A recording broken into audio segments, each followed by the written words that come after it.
Oi, gente, tudo bem? Tá começando agora o Agir Sustentável em Pauta. Essa é a versão em podcast do programa de sustentabilidade aqui da Sagres. Então, é uma conversa sobre os assuntos em alta nessa nossa relação com o meio ambiente. Esse é o segundo episódio e hoje a gente vai tratar aqui das perspectivas sobre o maior encontro de sustentabilidade no mundo, a COP30, que acontece em novembro, aqui no Brasil, em Belém do Pará. E para isso, eu estou aqui no estúdio com dois especialistas que são também amigos, parceiros aqui do Sistema Sagres, né? Estão sempre nos ajudando a entender assuntos e dessa vez a entender quais são as possibilidades dessa COP. Estamos aqui no estúdio com o professor de Relações Internacionais da PUC Goiás, Pedro Pietrafesa, e também com a doutora em Ciências Ambientais, também professora da PUC, a professora Luciane Martins. Pedro, obrigado pela presença aqui, pela disponibilidade de atender a gente. Obrigado, Rubens. É um prazer estar aqui com você, com a professora Luciane, para a gente conversar um pouco sobre sustentabilidade, a COP e as questões geopolíticas que envolvem todo esse assunto. A professora Luciana eu vou ficar alternando aqui, porque a minha cabeça fica confusa por chamá-la de doutora ou de professora. Porque no começo eu sempre buscava, né, as avaliações da senhora como uma avaliação no direito ambiental, né? E aí eu já me acostumei a chamar de doutora, mas depois passei a chamar de professora também. Obrigado pela presença. Muito obrigada, Rubens. É sempre um prazer a gente estar aqui para discutir esse tema que é tão importante para o Brasil e para o mundo, que é a questão das mudanças climáticas e esse grande evento que vai se realizar aqui no Brasil. Pois é, e assim, eu queria começar, professora, com a senhora, perguntando o que de fato deve ser, o que a gente já consegue enxergar como sendo a possível marca dessa COP, né? As conferências anteriores tiveram pontos, vários debates, muito amplos, inclusive, a conferência é muito grande, né? Tem muitos debates preparatórios, mas havia sempre dois pontos que eram considerados prioritários, que precisava tirar dali uma conclusão. E aí eu queria saber da senhora, o que já dá para esperar dessa COP nesse sentido? O que deve ser mais marcante? Tem vários temas a princípio, né? Redução das emissões de gases de efeito estufa, que não é uma novidade, né? E em relação a isso, o Acordo de Paris, pode ser que ele seja revisado ou não, adaptação às mudanças climáticas, financiamento climático, justiça climática, enfim. O que dá para a gente já imaginar que pode ser o mote dessa COP? Rubens, eu acho que o ponto principal é a gente sair da lógica das últimas 3 conferências, né, que foram em países de petróleo, de produção de petróleo. Então, eu acho que tem um marco simbólico de vir para o Brasil e vir para a região da floresta amazônica. A gente sabe que vai ter uma série de dificuldades para fazer isso acontecer em termos de logística, mas é importante a gente chamar atenção para a riqueza e para a biodiversidade do Brasil. Então, é importante que seja lá, é importante que se abra para o mundo essa importância, né, da floresta amazônica. Além disso, evidentemente, a gente vai fazer 10 anos do Acordo de Paris, né? 2015, a gente estava lá em Paris e firmou-se esse acordo que ainda engatinha. Mas acho que, lógico, durante esses anos todos, em várias conferências, nós tivemos 9 conferências, né? Houve, sim, também um aprofundamento e também a aprovação de um livro de regras, ou seja, como é que o Acordo de Paris vai acontecer. Então, a gente basicamente tem um momento para implantar o que está no Acordo de Paris. O que significa isso?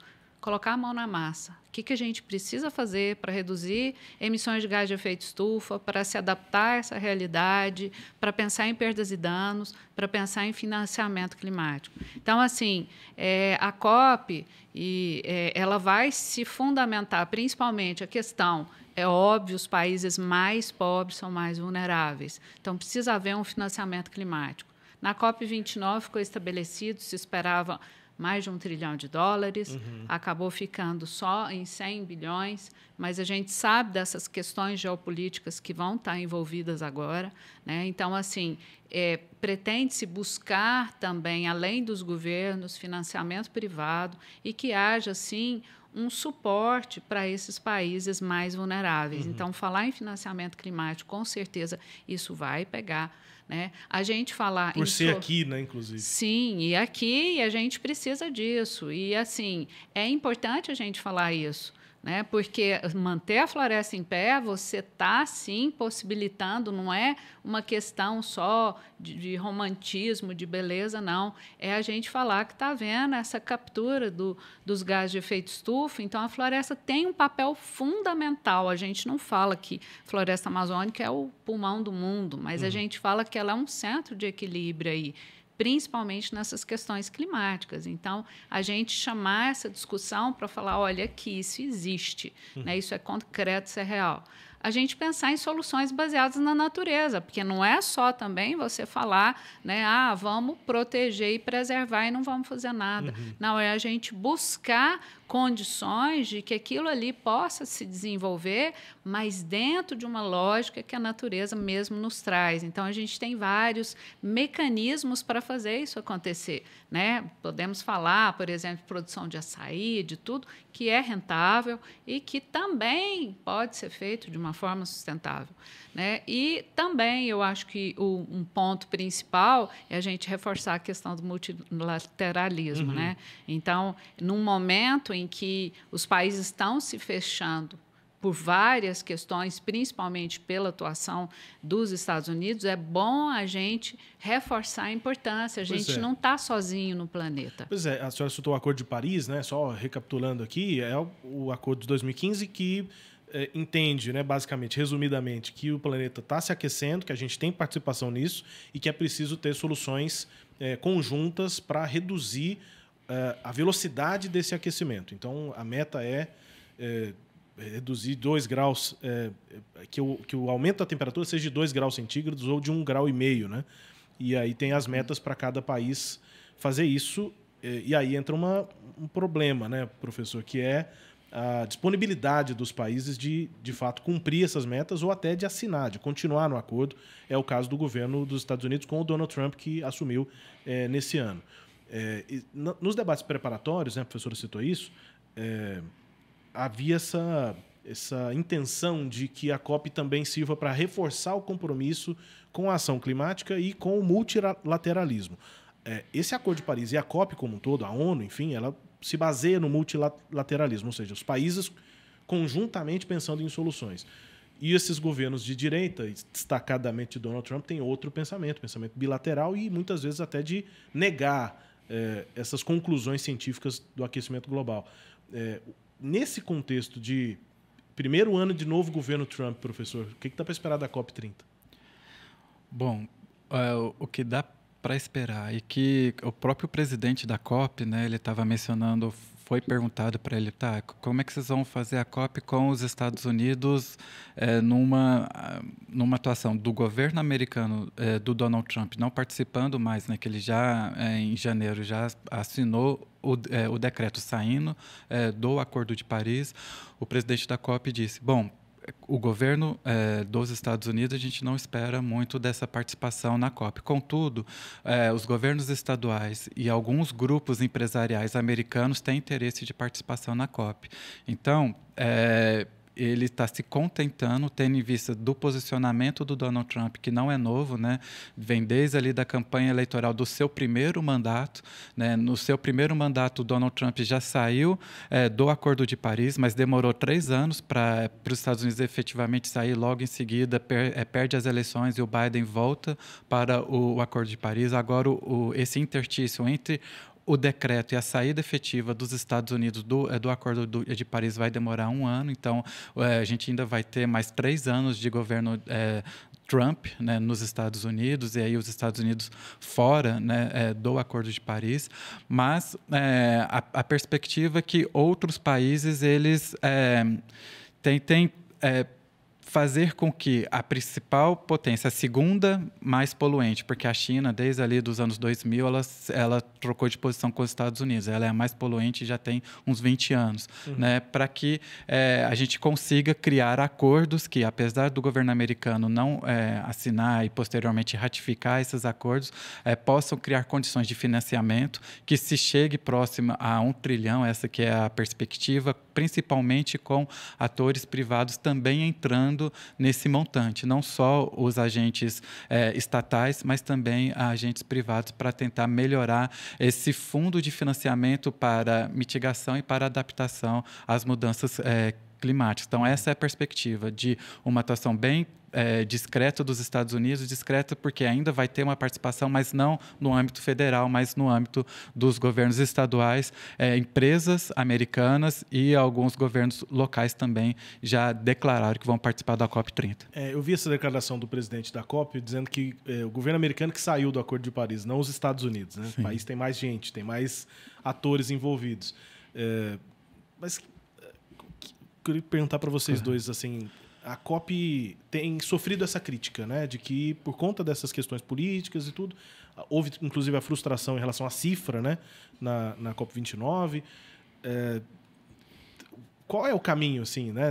Essa crítica faz sentido, né, de que a COP, na verdade, ela faz um debate, mas que as coisas na prática não acontecem, professor? Depois o professor. Desculpa, pode falar. Assim, eu tive na COP, eu acho que foi a COP 26, que foi na Polônia, em Katowice, na época do Trump. Tá?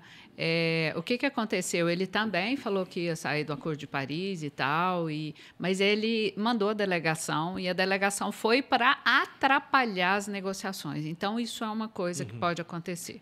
Agora, a gente tem, por outro lado, os governos subnacionais. Né? Então, assim, os Estados Unidos, mesmo como foi dito, né, ele não necessariamente está saindo do Acordo de Paris. O que saiu foi o governo Trump. Governo central, né? Isso, mas os governos e vários governos, principalmente, né, os estados democratas, eles permanecem e eles querem continuar. Então, por exemplo, a situação da Califórnia é extremamente delicada.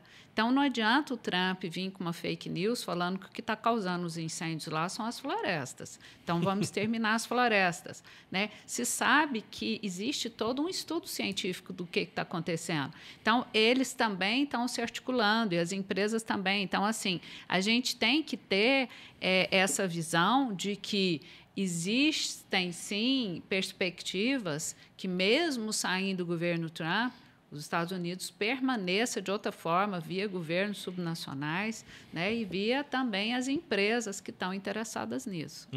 E o multilateralismo ele funciona a partir do momento em que a decisão dos diferentes estados seja de fortalecimento do multilateralismo. Então, o que a gente está vendo agora na ONU, de um modo geral, é um certo enfraquecimento dessa capacidade com que ela tem de articular esses diferentes países para que eles tomem medidas em conjuntos. Né? Então, essa ideia de cooperação e do multilateralismo, ele está no momento, mesmo antes do Donald Trump, de algum questionamento, de ver se de fato está sendo efetivo ou não. E as últimas COPs, né, elas estão mostrando que muito do que se acordou, até mesmo em 2015, né, lá em Paris, tem uma dificuldade de implementação e até mesmo desse conjunto de atores, deles fazerem, de pressionar com que os países, de fato, cheguem, né, ali no que eles falaram das suas contribuições, né, que são contribuições que eles são meio que mandatórias,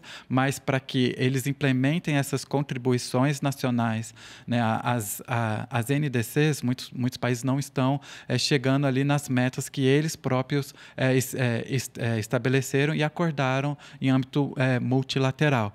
Né? Então, essa forma de você fazer o accountability, de você prestar conta e de pressionar para que a implementação seja mesmo feita, isso tem alguns desafios que no âmbito internacional ocorrem, tanto na questão ambiental quanto em outras áreas, para que os países, de fato, façam aquilo que eles assinaram, que eles ratificaram nos acordos internacionais. Então, esses problemas têm e a ONU está num momento de credibilidade um pouco questionado, tanto pelos governos quanto pela opinião pública. Ainda tem negacionismo, professor? Isso ainda tem impacto ou é reduzido? Não, a gente tem, assim, eu acho que, como você disse, em função da ascensão da direita, E a direita, ela nega a ciência, se fala em terraplanismo. Então, assim, até nisso, né? Existe, sim, eu acho que o ponto forte é a gente pensar nesse estudo sério que é feito pelo painel intergovernamental de mudanças climáticas, que a gente conhece pela sigla em inglês, né, IPCC. Então, os cientistas estão trabalhando nesse tema há mais de 40 anos, e cada vez, em cada relatório que eles lançam, eles vão falar, olha, a probabilidade é altíssima de que realmente o que está sendo causado no planeta, em termos de mudanças climáticas, é obra humana, é antrópica, somos nós que estamos fazendo. Então, assim, o negacionismo ele vai falar, não, a Terra sempre teve esses ciclos de resfriamento e aquecimento, a gente está numa fase de aquecimento. Ok, só que a gente colocou o pé no acelerador porque a gente, além de uma dinâmica natural do planeta, a gente colocou gases de efeito estufa aí para aumentar e acelerar esse processo. Então, um processo que aconteceria em milênios está acontecendo em menos de um século. A gente está vivendo isso. Não podemos falar, nós aqui em Goiânia, que a gente não está sofrendo as mudanças climáticas. E sobre essa pesquisa, né, e essas mudanças que acontecem naturalmente no planeta, o resfriamento, o aquecimento do planeta, duram milhares ou milhões de anos. Né? Isso. Os registros são nessa escala. Nós não estamos aqui nem há 1 milhão de anos. Não, nós estamos em... se a gente for pensar da Revolução Industrial, que foi quando a gente realmente começou a emitir gases de efeito estufa, a gente tem 200 anos aí e a gente já mudou totalmente a dinâmica do planeta em função disso. Sem falar dos próprios microclimas, né? Isso. Porque a gente vê esse impacto em cidades que se configuram de formas diferentes, né? Goiânia até é relativamente arborizada, mas você vai para outros lugares, aquilo... Mas assim, não vamos esquecer, né, Rubens? Quando a gente fala em Goiânia, eu cito sempre um comentário de uma pessoa conhecida que falou assim, bom, a catástrofe do Rio Grande do Sul a gente não pode falar que não foi efeito de mudança climática. Claro, né? Claro. Então, assim, falou, não, mas Goiânia tá bom, a gente não tem grande rio, nós não vamos ter nunca esse problema. Sim, nós vamos ter outros. Seca, escassez hídrica. E ali foi uma enchente, a água ficou. Aqui a água tem a uma água força... está indo embora. Mas ela tem uma força muito grande, né? Isso, nesses extremos climáticos. Então, assim, a gente agora começa a falar coisa que nunca se pensou em fechar a Marginal Botafogo quando tem chuva. Por quê? Porque começaram a acontecer problemas sérios. Em janeiro, nós tivemos uma chuva que foi pelo próprio CIMEGO, que é o órgão responsável meteorológico aqui, foi 12 vezes superior ao esperado. Gente, isso não é normal. Isso se chama extremos climáticos. Goiânia está vivendo isso, esses extremos de uma chuva que era para cair em 15 dias, cai em 2 horas. Segundo, a gente está enfrentando uma seca maior, e essa seca maior vai resultar em problemas nas nossas cidades e também problemas econômicos. Nós somos um estado basicamente voltado para a necessidade da natureza chover na hora certa para a gente poder ter a produção agropecuária. Professor, a gente está começando a chegar perto aqui do fim da conversa, ela é rápida, né? E eu queria perguntar para vocês dois como é que vocês têm visto a organização dessa COP. Questão de infraestrutura, já houve um debate bem intenso assim, em relação a isso, né? Que tipo de imagem o Brasil vai passar, a competência ou não para se estruturar um evento desse tamanho, isso pesa?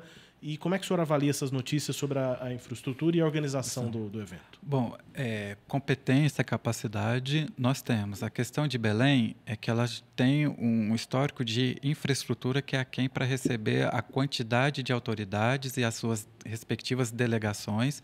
Além disso, nós temos também os eventos paralelos, né, da COP, com acadêmicos, com movimentos sociais, né, com os próprios empresários que também fazem. Né? Então, não tem uma infraestrutura, às vezes, hoteleira, né? Não tem ali uma infraestrutura urbana para receber a quantidade de pessoas que virão aqui à COP. Né? Às vezes, uma delegação de um determinado país pode trazer até 500 pessoas. Né? Você fala, tudo isso, sim, porque vem os ministérios, né, meio ambiente, da área econômica, de relações exteriores, cada um vai trazer os seus respectivos assessores.